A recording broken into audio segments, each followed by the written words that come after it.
The Beverly Hillbillies has given us countless laughs, unusual storylines, and unforgettable, quirky characters that still live in television history.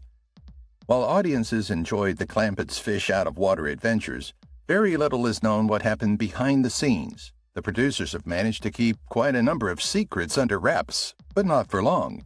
From casting choices that almost changed the face of the series to clever product placements and unexpected inspirations, many hidden gems remain tucked away. Join us as we take a trip down memory lane and all the way to the upper-class Beverly Hills in 1962. Decades later, we are still uncovering these surprises, making the show even more fascinating. Critics didn't like it. As big of a success as the Beverly Hillbillies was, and even after taking home a total of 7 Emmy nominations, many TV critics didn't actually enjoy the show. From the moment it premiered in 1962, the series was dismissed in several reviews as strained and unfunny, and even painful to sit through. The humor, based largely on the clash between rural mountain folk and high-society Beverly Hills residents, struck a chord with millions of viewers, but it failed to impress members of the press who preferred more sophisticated sitcoms. They often accused the show of relying too heavily on slapstick, corny jokes, and stereotypes of country bumpkin characters. Ineffective negative press. Despite this harsh reception, the negative press did little to slow down the Clampetts' momentum. In fact, the Beverly Hillbillies quickly became one of the most watched programs on American television, at times reaching over 50 million weekly viewers. It consistently ranked high in the Nielsen ratings, proving that critics and the general public were often worlds apart in their tastes. What the critics dismissed as lowbrow, audiences embraced as lighthearted escapism during a rapidly changing decade marked by political tension and cultural upheaval. A cultural phenomenon. The divide between critical disdain and popular enthusiasm highlighted one of television's enduring truths. Not every hit needs to win over the press to become a cultural phenomenon.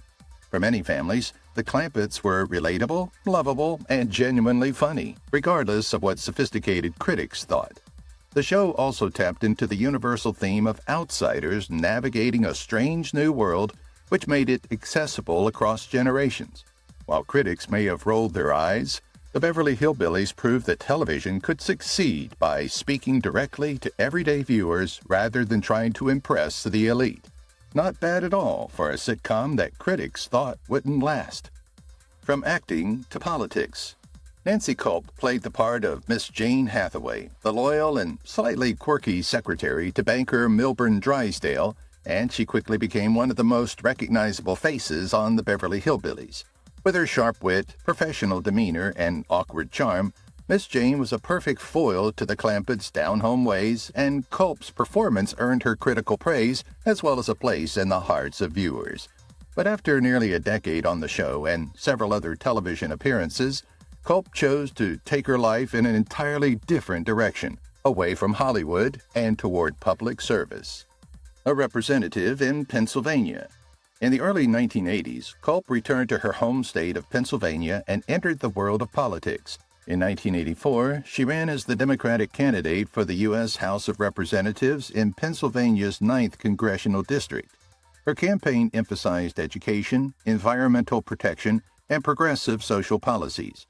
Standing as a woman with a strong television background and a reputation for intelligence and determination, she attracted attention not only from local voters, but also from the national press, curious about her career shift from sitcom actress to political hopeful. Her independence and drive. However, Culp faced an uphill battle in her race. The district was heavily conservative, and her opponent, incumbent Bud Schuster, was a well-established Republican who had already built a strong base of support. To make matters more difficult, her Beverly Hillbillies co-star, Buddy Ebsen, publicly endorsed her opponent, which came as a disappointment to many fans. Despite her spirited campaign, Culp lost the election by a significant margin, but she remained admired for her courage in stepping out of the entertainment world to pursue her convictions. Though she never won public office, Nancy Culp's journey from beloved television actress to political candidate reflected her independence and drive. She remains remembered as a woman who wasn't afraid to reinvent herself and chase a new calling, even in the face of challenges. Very cheap mansion. Paul Henning, the creative mind and creator behind the Beverly Hillbillies, made a surprisingly thrifty choice when it came to filming one of the most iconic parts of the show, the Clampetts' new home. Instead of building elaborate sets or spending a fortune on studio backdrops, Henning arranged to film the exterior shots at a real-life Bel Air mansion. The cost for this arrangement was shockingly modest by Hollywood standards, just $500. Considering how grand and luxurious the estate looked on television, this was a bargain that added both authenticity and glamour to the series. The Kirkby Mansion. The mansion, known as the Kirkby Mansion, was located in the upscale neighborhood of Bel Air, Los Angeles. With its sprawling grounds, elegant facade, and stately architecture, it perfectly symbolized the Clampetts' sudden leap from a humble cabin in the Ozarks to unimaginable wealth. The choice of location made the comedy even sharper, as the Clampetts' country manners and simple ways clashed against the backdrop of high society opulence. Audiences loved the contrast, and the mansion itself became almost like another character on the show, instantly recognizable and central to the Clampetts' adventures in Beverly Hills. More practical than glamour. Behind the scenes, however, the use of the mansion was more practical than glamorous. Only exterior shots were filmed at the Bel Air estate. The interior scenes, including the Clampetts' lavish living rooms, dining areas, and bedrooms, were recreated on sound stages at General Service Studios. This allowed the production team to control lighting, sound, and camera placement without disrupting the real home. Still, the carefully chosen exterior gave viewers the illusion that they were peeking into the extravagant world of oil-rich hillbillies. The smartest production decision. That $500 investment turned out to be one of the smartest production decisions Henning ever made. The mansion gave the show visual authenticity, helped set the comedic stage, and became forever linked with the Clampetts' story. Today, fans of the series still remember the image of the Clampetts truck rolling up to that elegant Bel Air estate, a lasting symbol of the show's unique humor. Not a supporter. Buddy Ebsen, who played the beloved patriarch Jed Clampett on the Beverly Hillbillies, was not a supporter of his co-star Nancy Culp's political ambitions. In fact, when Culp decided to run for the U.S. House of Representatives in Pennsylvania in 1984, Ebsen openly opposed her candidacy. Rather than staying neutral, he went a step further and volunteered to make a radio campaign ad on behalf of her opponent, incumbent Republican Bud Shuster. This move shocked many fans of the show, as the public often assumed that the cast of such a successful sitcom shared a friendly bond behind the scenes. Never fully got along. Ebsen's decision revealed that the relationship between him and Culp had long been strained. Reports suggested that they never fully got along on set during the show's run. While they worked professionally together to bring the Clampetts and their world to life, there was an undercurrent of tension that became more visible once politics entered the picture. For Culp, Ebsen's very public opposition was a deep personal blow. She had hoped to win support from colleagues and friends, or at least avoid outright resistance, but instead she found one of her most famous co-stars actively campaigning against her. Beyond simple disagreement. When the election results came in, Culp lost by a wide margin, and though her district's political leanings played the biggest role, she never forgot Ebsen's part in the process. According to accounts, she lost a significant amount of respect for him, feeling that his actions went beyond simple disagreement and became a personal betrayal. While Ebsen defended his right to express his political beliefs, the rift between them remained unresolved. This episode highlighted how off-screen conflicts could be just as dramatic as those depicted in the show, and it cast a shadow over what many fans assumed had been a close-knit cast. Location of the mansion. The mansion featured on the Beverly Hillbillies quickly became one of the most recognizable homes on American television, but its real-life history carried both tragedy and intrigue. The estate's owner, Arnold Kirkby, a wealthy hotelier and businessman, was unfortunately killed in a plane crash just a few months before the show first aired in 1962.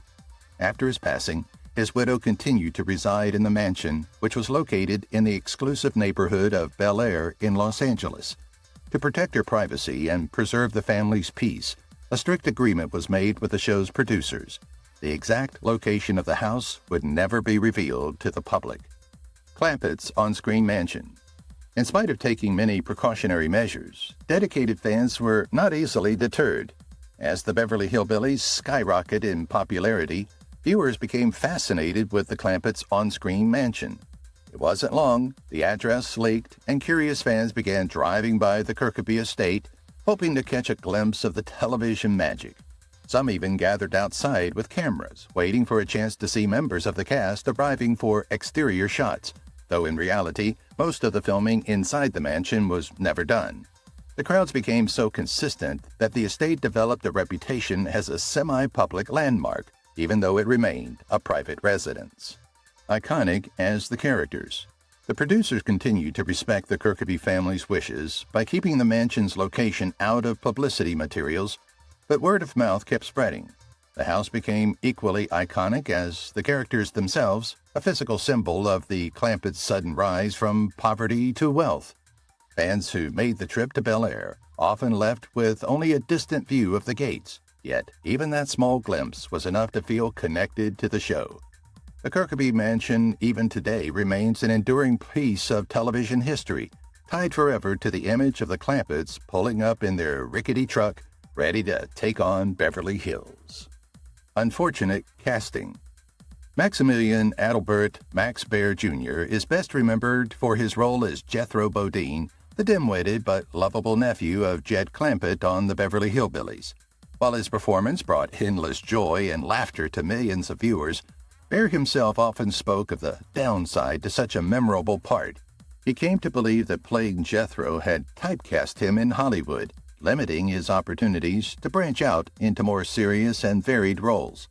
Casting directors and producers found it difficult to see beyond his exaggerated country accent and bumbling on-screen persona, which made it nearly impossible for him to secure parts that showcased his range.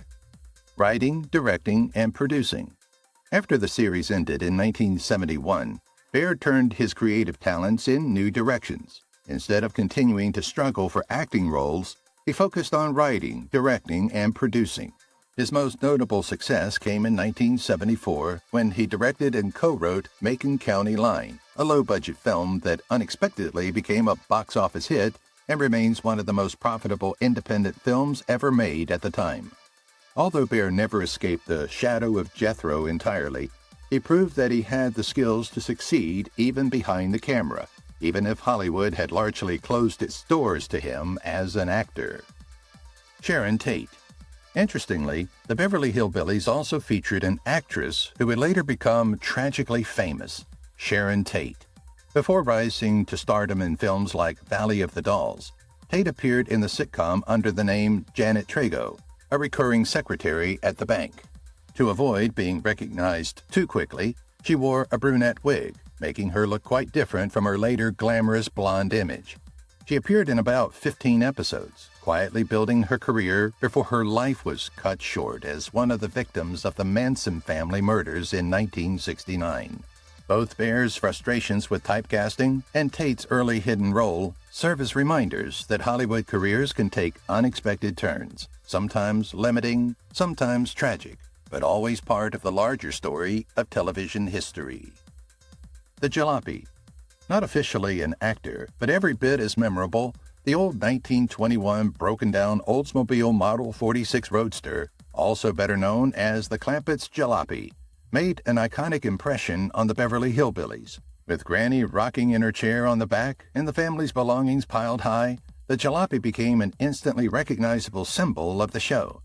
More than just a prop, it portrayed the Clampett's humble origins, serving as a visual reminder that despite their sudden oil wealth, they still clung to their country roots. Audiences often recall the sight of Jed, Jethro, Ellie Mae, and Granny all riding together, bumping their way into high society Beverly Hills in their rickety old car. A permanent display. The Jalopy itself had an interesting life beyond the series. After the show's run, it remained a prized piece of television history. In 1976, during America's bicentennial celebrations, the car was donated to the Ralph Foster Museum in Point Lookout, Missouri, where it became a permanent display. Fans who visit the museum can still view the vehicle that carried the Clampetts into television fame, preserved much as it appeared on screen. Its placement in the museum was fitting, as the jalopy had come to symbolize not just a sitcom prop, but a slice of Americana. The quirky humor. The car even traveled internationally. In the mid-1960s, it was shipped across the Atlantic to England for promotional appearances tied to a few special episodes. Picture this, the sight of the Clampetts' jalopy rolling through English streets with amused and puzzled onlookers proves that the quirky humor of the show transcended American borders. Wherever it went, the jalopy drew crowds eager to see the fifth star of the series up close. Today, the jalopy remains one of the most cherished artifacts from the Beverly Hillbillies, reminding fans that sometimes even an old, battered car can become a television legend in its own right. Breaking bank. The Beverly Hillbillies not only grew in fame, but also earned big bucks in the television industry, both for CBS and for the people behind the show. Its success was nothing short of phenomenal, as it quickly rose from a quirky new sitcom in 1962 to one of the highest-rated and most profitable shows of the decade. When taking a closer look at the financial side, the numbers are staggering. The show's value skyrocketed from around $25 million early in its run to nearly $100 million by the time it finished airing in 1971. For a television series of that era, such growth was extraordinary, reflecting just how powerful the Clampetts' appeal was to audiences across the country. Beyond the United States. The money did not come only through advertising revenue, but also from syndication deals and international distribution. The Clampetts' fish-out-of-water comedy resonated with viewers beyond the United States, and the reruns brought in steady income for years after the original episodes stopped airing. In fact, the Beverly Hillbillies became one of the earliest shows to prove how lucrative syndication could be, setting the stage for later sitcoms like I Love Lucy and Gilligan's Island to find second lives long after their first run. Loyal fans.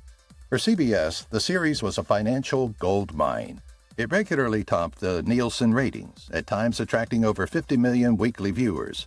Such massive audiences translated into advertising dollars, making the Beverly Hillbillies one of the network's most important properties of the 1960s.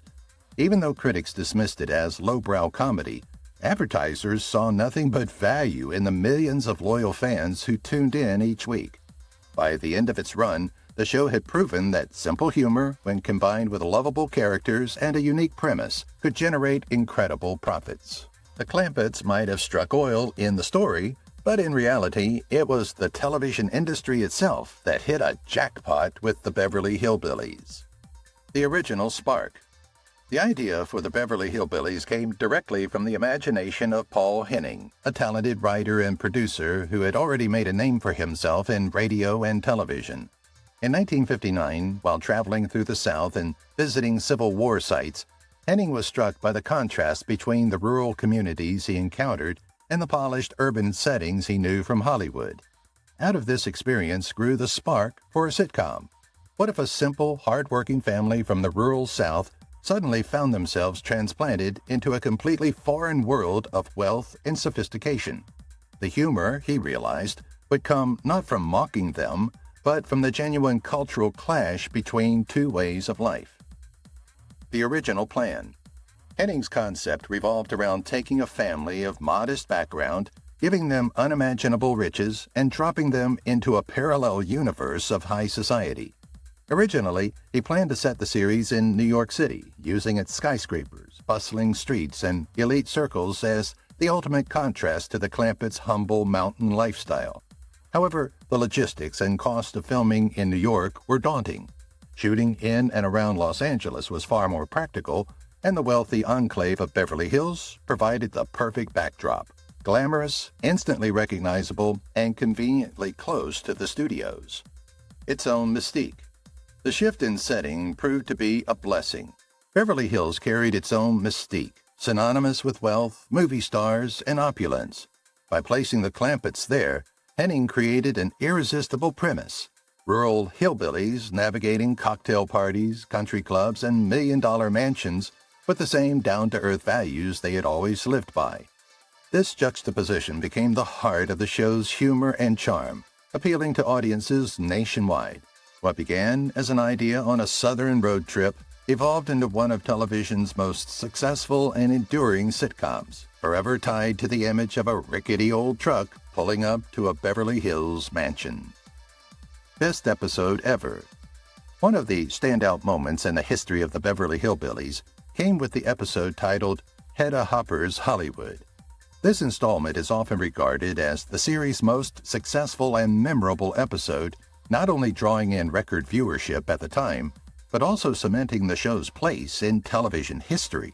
Airing during the height of the sitcom's popularity, the episode featured real-life Hollywood gossip columnist Hedda Hopper, who was famous nationwide for her larger-than-life personality and her ability to make or break stars with her influential column.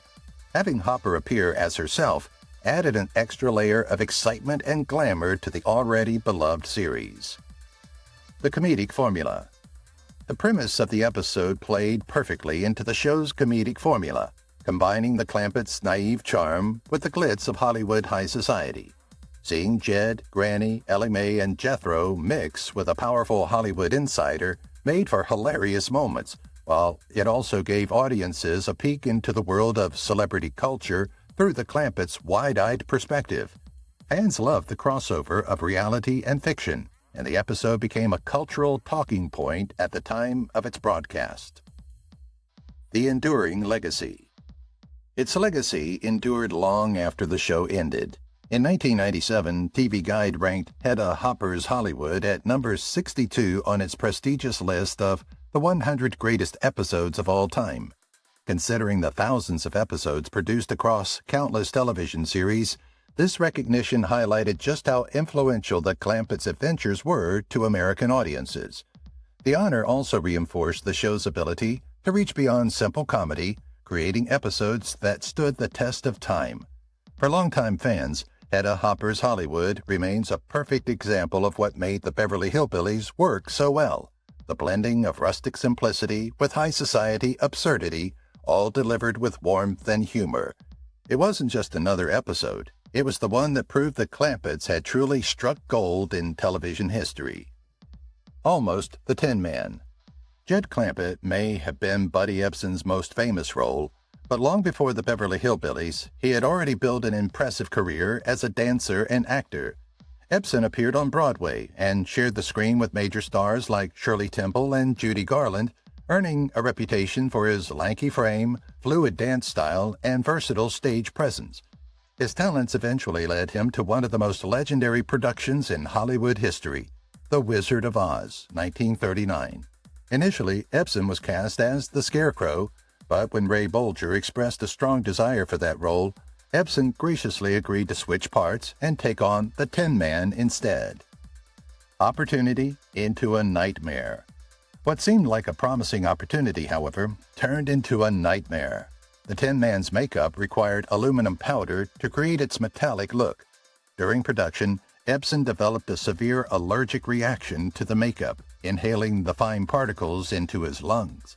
The reaction was so serious that he was hospitalized, unable to breathe properly, and forced him to withdraw from the film. Actor Jack Haley was brought in to replace him, and while The Wizard of Oz went on to become a timeless classic, Ebsen carried bitter memories of the experience for the rest of his life. Resilience and longevity. Ebsen later blamed the incident for long-term health and lung problems, though he refused to let it define his career. Ironically, despite the illness and setbacks, he ended up outliving all the other major cast members of The Wizard of Oz, including Judy Garland, Ray Bolger, and Jack Haley. His resilience and longevity became part of his legacy, as he went on to enjoy a long career in television and film, most notably as the wise but simple Jed Clampett. The Tin Man may have slipped through his fingers, but Ebsen still managed to secure his place as a Hollywood legend. Lawsuits. Max Baer Jr., forever remembered for his role as the goofy but lovable Jethro Bodine on the Beverly Hillbillies, found himself in a long and complicated legal battle years after the show ended. While Baer had struggled with being typecast after the series, he still saw potential in the popularity of his character and sought to use Jethro's name and image for business ventures. His vision included themed restaurants, casinos, and other enterprises that would allow fans to relive the humor and charm of the show while creating a profitable franchise. The Secret Agreement. However, Bear soon discovered that CBS, which owned the rights to the Beverly Hillbillies, had entered into secret agreements with a restaurant chain that was using the show's name and likeness without his involvement. He claimed that the network not only allowed this, but also concealed the matter from him. Instead of informing Bear about the unauthorized use of Jethro Bodine's name and image, CBS negotiated a private settlement with the restaurant chain. This left Bear feeling deceived and excluded, as he believed he should have been both consulted and compensated. Tension within. Frustrated, Bear issued 5 allegations against CBS, accusing the network of misrepresentation, unfair business practices, and failing to protect his rights as one of the show's most iconic actors. His lawsuits highlighted the ongoing tension between performers and the studios or networks that hold the legal rights to a television property. While Bear may have embodied Jethro Bodine in the public imagination, he did not own the character, which left him at a disadvantage in legal disputes. The battle underscored the difficulties actors often face when trying to benefit from the roles that made them famous. For Bear, Jethro was both a blessing and a curse, launching him to fame, but tying him up in decades of frustration and litigation. Double roles. During the first season of the Beverly Hillbillies, audiences got a surprise when Max Bear Jr., who was already delighting viewers as the dim-witted but endearing Jethro Bodine, took on an additional role. In a clever twist of comedy, Bear also played Jethro's twin sister, Jethrine Bodine. To create the illusion of Jethrine, Bear dressed in women's clothing and wigs, complete with exaggerated makeup, while adopting body language that contrasted with Jethro's clumsy mannerisms. The sight of the towering Bear in a dress added an extra layer of absurdity, and Jethrine quickly became a humorous addition to the show's cast of colorful characters. The voice of Jethrine. Though Bear provided the physical performance, the voice of Jethrine was dubbed by Linda K. Henning, the daughter of series creator Paul Henning. Linda was an actress in her own right and later gained recognition for her role as Betty Jo Bradley in another of her father's successful rural comedies, Petticoat Junction. Her higher-pitched feminine voice gave Jethrine the personality needed to make the gag work, while Bear's comedic expressions and physical acting sealed the character's charm. Displaying his versatility. Jethrine's storyline revolved around her being Jethro's twin, who had stayed behind in the Clampetts' hometown but occasionally appeared to stir up trouble or provide comic relief. The gag was never meant to be permanent, but it gave Bear a chance to showcase his versatility and slapstick skills beyond Jethro's usual antics. Viewers enjoyed the outrageousness of the dual roles, even if Jethrine was not a regular character throughout the series. This creative choice highlighted the playful, over-the-top humor that made the Beverly Hillbillies so memorable. It also demonstrated how the show was unafraid to experiment with quirky ideas to keep audiences laughing. Today, fans still fondly remember Jethrine as one of the most unusual and entertaining side characters in the Clampetts world. Sonny's real name. Sonny Drysdale was one of the more peculiar characters to appear on the Beverly Hillbillies.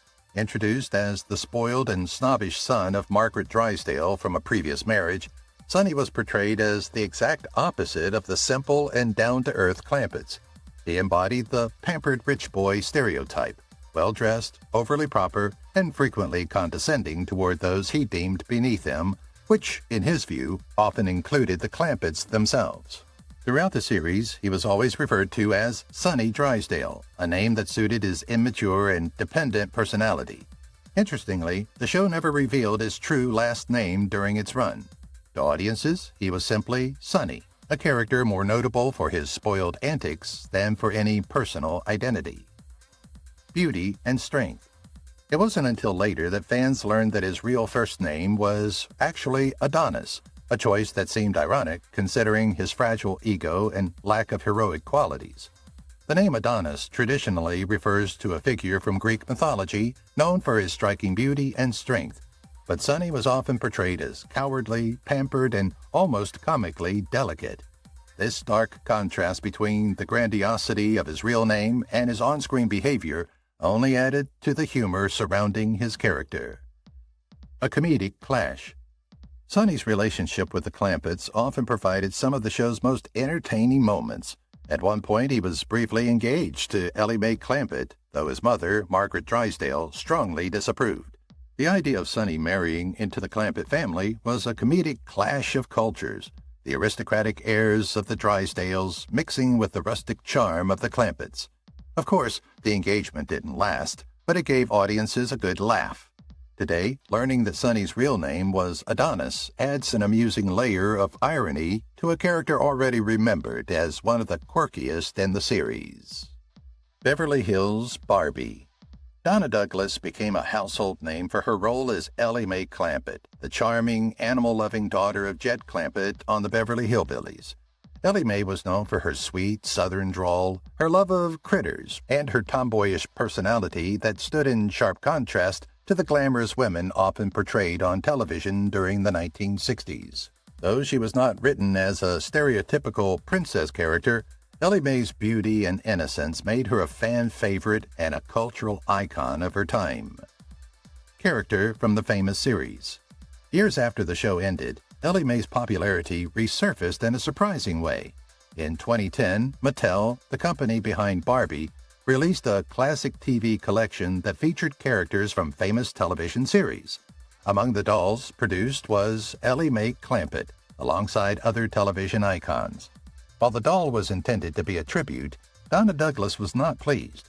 She felt that Mattel had crossed the line by using her likeness without her consent, particularly since the packaging for the doll featured a black and white photo of Douglas herself from her time on the show.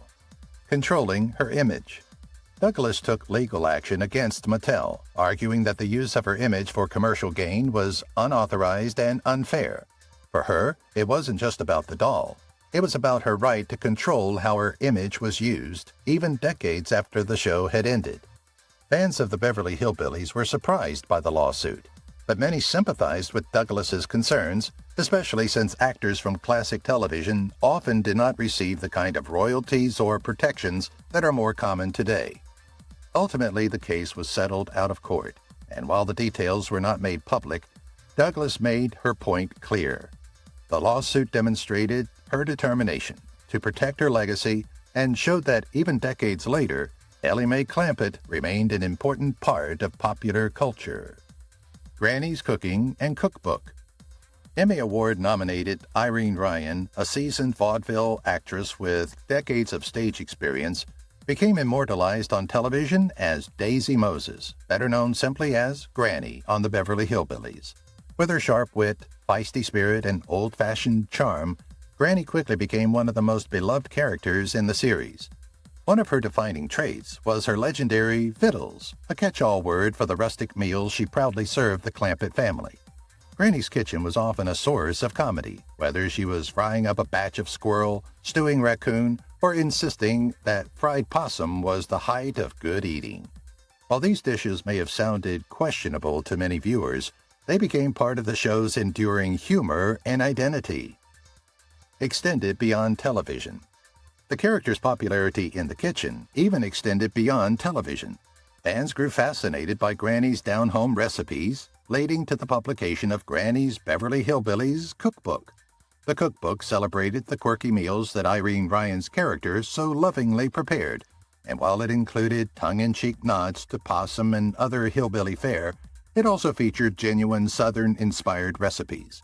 Beyond food, the book included photographs and character profiles, blending nostalgia with culinary fun. It wasn't just about cooking. It was about preserving the heartwarming and humorous essence of the Beverly Hillbillies. The cultural impact. The cookbook gained a following among collectors and fans of the series, both for its recipes and for its behind-the-scenes insights into the beloved Clampetts. It demonstrated just how much of a cultural impact Irene Ryan's portrayal had, turning what could have been a one-dimensional stereotype into a fully realized character that audiences adored. Granny's cooking may have been questionable on screen, But in real life, it inspired a celebration of Southern comfort food and a reminder of how television characters can influence popular culture beyond the screen. Barnaby's comeback. The TV detective series Barnaby Jones became one of Buddy Ebsen's most memorable roles outside of the Beverly Hillbillies. Premiering in 1973, the show featured Ebsen as Barnaby Jones, a retired private detective who comes out of retirement to help his daughter-in-law, Betty Jones, played by Lee Merriweather. Together, the unlikely duo ran a private detective firm in Los Angeles, solving crimes with a combination of Barnaby's wisdom and Betty's youthful resourcefulness. Unlike the fast-paced and flashy detective dramas of the time, Barnaby Jones stood out for its methodical storytelling, logical crime-solving, and Ebsen's calm, folksy presence that made the character both approachable and respected. The series ran for 8 seasons until 1980, cementing itself as a solid entry in the golden era of detective shows. A resonating portrayal. Barnaby Jones had a particularly unique appeal because Ebsen was already in his mid-60s when he took on the role. This was unusual in a television landscape that often favored younger, action-driven heroes. Yet Ebsen's portrayal resonated with audiences who appreciated seeing a seasoned character outsmart criminals with his intellect and persistence rather than with brute force. His chemistry with Merriweather brought balance to the show, blending generational perspectives in a way that was both engaging and believable. A cameo appearance. Years later, Ebsen paid tribute to this character in a surprising way. In the 1993 movie adaptation of The Beverly Hillbillies, which reimagined the Clampetts for a new audience, Ebsen made a cameo appearance, not as Jed Clampett, the role that made him famous, but as Barnaby Jones. It was a clever nod to fans of both series, bridging his 2 most iconic television personas. For audiences who remembered him fondly as both the lovable hillbilly patriarch and the shrewd detective, the cameo was a touching reminder of Ebsen's versatility and lasting impact on television history. Ratings. The Beverly Hillbillies wasn't just a hit. It was a phenomenon that took American television by storm. Within only 3 weeks of its premiere in 1962, the series climbed to the #1 spot in the TV ratings. This meteoric rise was virtually unheard of in the television industry at the time, making it the fastest climb to the top in TV history. Audiences were immediately charmed by the Clampetts' fish-out-of-water adventures, and the show tapped into a kind of humor that resonated with viewers of all ages, bridging rural and urban audiences alike. 2 consecutive years. What made its success even more remarkable was its staying power. The series held on to the coveted #1 position for 2 consecutive years, a record-breaking achievement that spoke to both its wide appeal and consistent quality. During its initial run, the Beverly Hillbillies regularly attracted tens of millions of viewers each week, rivaling even the most prestigious dramas and big-budget productions of the era. The comedy's simple premise, country folk navigating the excess and confusion of Beverly Hills, was endlessly adaptable, producing storylines that felt fresh season after season. Within the top 20 shows. Even after eventually stepping down from the top spot, the series remained a powerhouse. For 8 straight seasons, it managed to stay within the top 20 shows on television, an incredible accomplishment that very few programs of its time could match. Its longevity in the ratings was proof that the Clampetts were more than a passing fad. They had become part of American pop culture. By the time the show wrapped up in 1971, the Beverly Hillbillies had firmly cemented itself as one of the most popular and highest-rated sitcoms of the 1960s. Its ratings success not only influenced future sitcoms, but also proved the potential for rural-themed comedies to dominate primetime television. Kellogg's advertising. One of the more charming details of the Beverly Hillbillies opening credits lies in a subtle but clever piece of product placement that many fans might have overlooked. At the end of the iconic sequence, Jed Clampett points off towards something outside of the screen, drawing the attention of his family and the audience alike. In the original network broadcast, the camera actually pivots to reveal exactly what he is pointing at, a large Kellogg's Cornflakes billboard. This wasn't by accident. Kellogg's was the primary sponsor of the show, and the placement served as a seamless blend of entertainment and advertising. Double L, and Double Good. As the Clampetts' jalopy rumbles past the billboard, the theme song shifts slightly from its familiar lyrics to incorporate Kellogg's advertising slogan of the time, Kello Double Good, Kellogg's Best to You. It was a clever marketing move that tied the product directly to the humor and heartwarming charm of the series. Viewers couldn't help but associate the Clampetts' adventures with a morning bowl of cornflakes, making the sponsorship one of the more memorable advertising tie-ins of its era. Presenting their products. This type of embedded advertising reflected the practices of the early 1960s, when sponsors often had a direct influence on how television shows presented their products. Unlike today's more subtle approaches, product placements back then were woven into the stories in a way that was both obvious and playful. For the Beverly Hillbillies, it fit right in.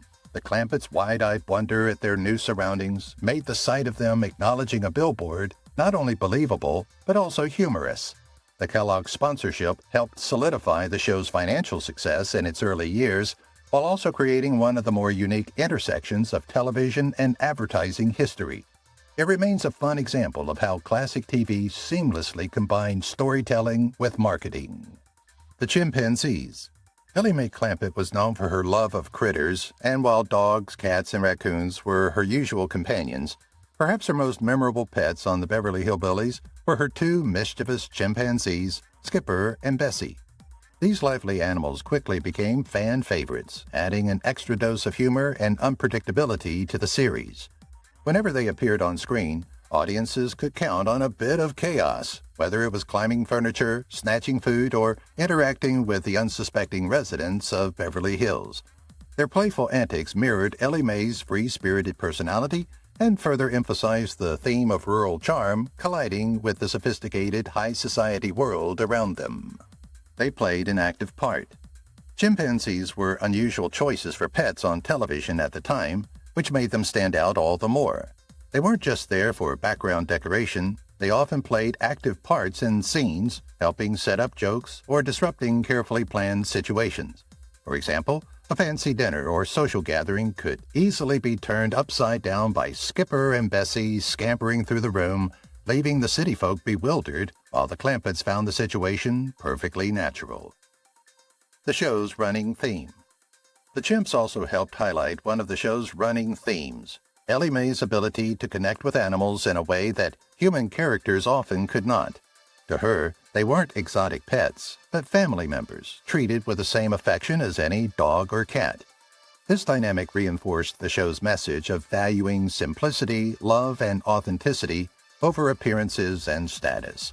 Off-screen, the use of chimpanzees drew additional attention from fans and the press, making Skipper and Bessie many celebrities in their own right. They remain part of the fond memories audiences have of Ellie Mae's menagerie, contributing to the enduring charm of the Beverly Hillbillies. Watching to reading.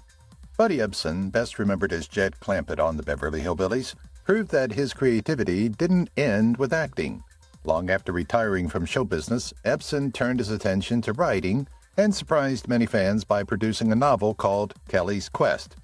Unlike the light-hearted comedy of his television work, this book was far more personal and reflective.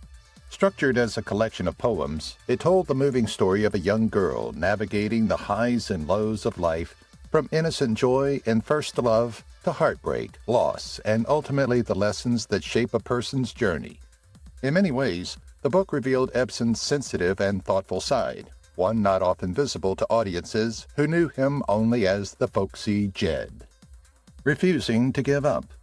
Publishing the novel wasn't an easy task. Despite his fame, Ebsen faced rejection after rejection. 9 different publishers turned him down, believing that the book might not have a commercial appeal. But Ebsen's determination matched the same perseverance that had carried him through his long career in Hollywood. Refusing to give up, he chose to self-publish Kelly's Quest, a bold move that soon paid off. Word of mouth spread quickly, and fans of his acting career were curious to see what kind of writer he had become. To nearly everyone's surprise, the book was a hit. In 2001, Kelly's Quest climbed all the way to number 3 on the Los Angeles Times paperback bestseller list, proving that Buddy Ebsen's talents extended far beyond the screen. This accomplishment gave him a new identity late in life, not only as an actor and entertainer, but also as a published author with something meaningful to share. For many of his fans, it was a reminder that creativity can take on many forms, even in unexpected chapters of life. Bea Benaderet. Veteran character actress and gifted voice artist Bea Benaderet was the very first name considered for the role of Granny on the Beverly Hillbillies. Benaderet had already built a strong career in radio and television, known for her quick wit, distinctive voice, and ability to breathe life into comedic roles. However, despite her talent, producers eventually decided she didn't quite fit the physical image they had in mind for Granny. At the time, they felt she was too small, broad, and busty to convincingly portray the wiry, tough-as-nail matriarch of the Clampett clan. The recommendation. Interestingly, it was Bea herself who recommended Irene Ryan for the part.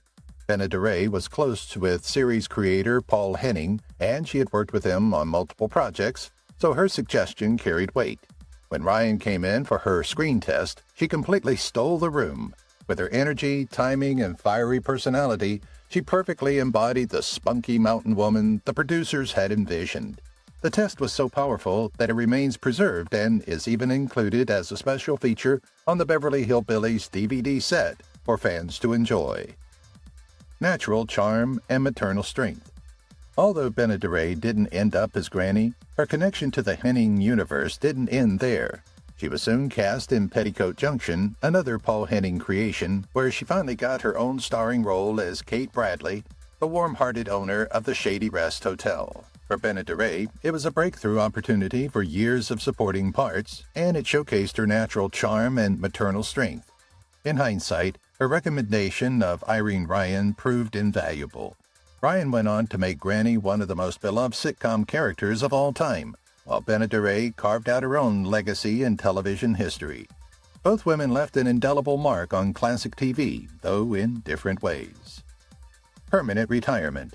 Buddy Ebsen had seriously considered permanently retiring from show business before filming and production began on the pilot episode of the Beverly Hillbillies titled The Clampetts Strike Oil, which was shot in December of 1961. At that point in his life, Ebsen had already enjoyed a long and varied career in entertainment. He had danced alongside Shirley Temple, performed with Judy Garland, and appeared in a number of musicals and films throughout the 1930s and 1940s. However, as the years passed, the roles began to slow, and Ebsen was questioning whether it was worth continuing in such an unpredictable industry. The thought of stepping away from Hollywood and quietly enjoying retirement was becoming increasingly attractive. Unusual concept. Ironically, it was just as he was contemplating this exit that fate intervened with the opportunity that would completely redefine his career. Paul Henning, the creator of the Beverly Hillbillies, approached Ebsen with the idea of playing Jed Clampett, the kind-hearted but simple mountain man who suddenly strikes oil and moves his family to Beverly Hills. At first, Ebsen was unsure. The concept sounded unusual, and after years of ups and downs in show business, he was hesitant to commit to a television series. Yet something about Henning's enthusiasm and the character of Jed intrigued him. The most iconic role. Ebsen eventually agreed, not realizing that this decision would give him the most iconic role of his career. When the show premiered in 1962, it quickly became a phenomenon, shooting to the top of the television ratings within just weeks. The success brought Ebsen a new wave of fame and cemented him as a household name for an entirely new generation of viewers. What had nearly been his retirement instead became the beginning of his most enduring chapter in entertainment history. Levi Strauss. After the first season of the Beverly Hillbillies aired, a Levi Strauss executive was famously quoted as saying that Donna Douglas had done more for the sale of blue jeans in 1 year than Cowboys had done in 100. That statement was not an exaggeration. Donna Douglas, in her role as Ellie Mae Clampett, practically lived in blue jeans on the show. Her critters, her down-home country charm, and her tomboyish yet glamorous persona struck a chord with audiences everywhere. She managed to balance wholesomeness with a subtle hint of glamour, and this combination made her a standout character. A popular workwear. At the time, blue jeans were certainly popular workwear, associated mainly with ranchers, farmers, and laborers, but they had not yet become a fashionable staple for women on a national level. Donna Douglas helped change that.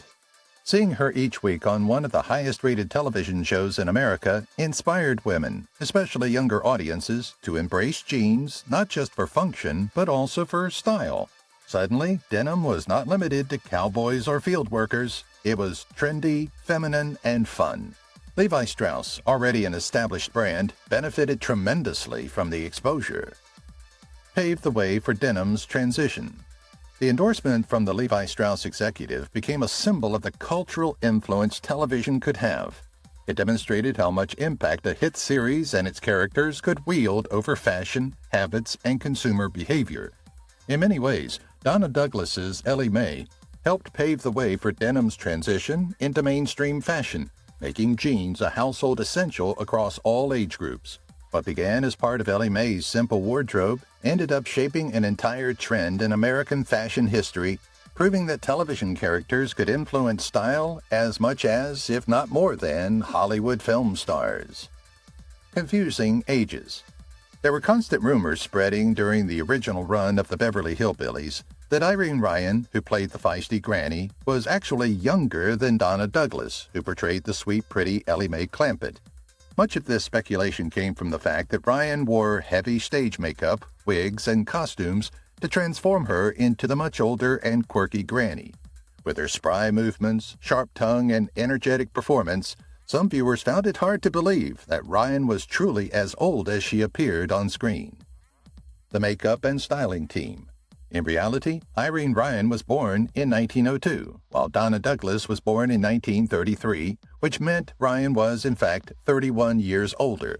The makeup and styling team did a remarkable job aging her even further, creating wrinkles and gray hair that gave the impression that she was decades older than she actually was. The effectiveness of the disguise fooled audiences to the point where the age difference between the actresses became the subject of rumors, gossip, and even fan mail questioning the truth. Her ability to embody Granny. Buddy Ebsen, who played Jed Clampett, later joked in interviews about the confusion, noting that after the show ended, he couldn't understand how anyone could have believed such a naive thing. For him, the rumor highlighted how convincing Irene Ryan was in her role. Her ability to embody Granny so completely, despite being younger than her character, was a testament to her talent as a seasoned vaudeville and theater performer. This amusing age mix-up became part of the show's folklore, illustrating how television magic, makeup, and strong acting performances could blur the lines between reality and fiction. It also underscored the dedication of Irene Ryan, who gave her all to Granny, making her one of the most beloved characters in sitcom history. Theme song. The theme song for the show, The Ballad of Jed Clampett, remains one of the most recognizable television theme songs of all time.